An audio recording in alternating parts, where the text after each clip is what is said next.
Well, there's the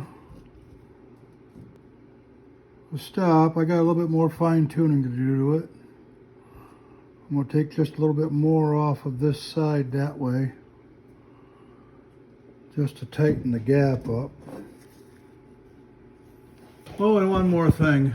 That dovetail is not a 45, and it's not a 60. It is a 57 or 58, I can't remember already. So what I did was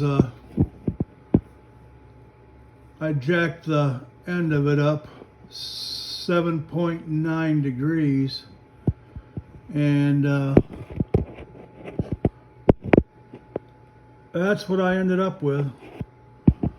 I had to nip the ends off of it because the dovetail doesn't go pointy like the clamps do. I'll do a little bit more adjusting on this play with it to get it so it looks like it was factory made.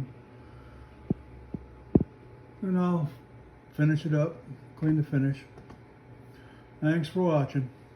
Have a good day. You can see I got a little bit too much gap here.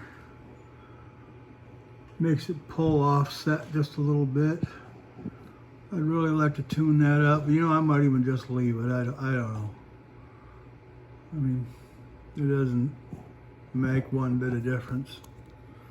It's all just looks. But I'm sure I will. I can run a tap down there, and I got to put a center stud in it.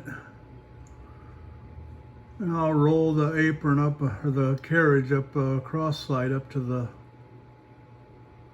thing with a center stud in it. Mark my passage.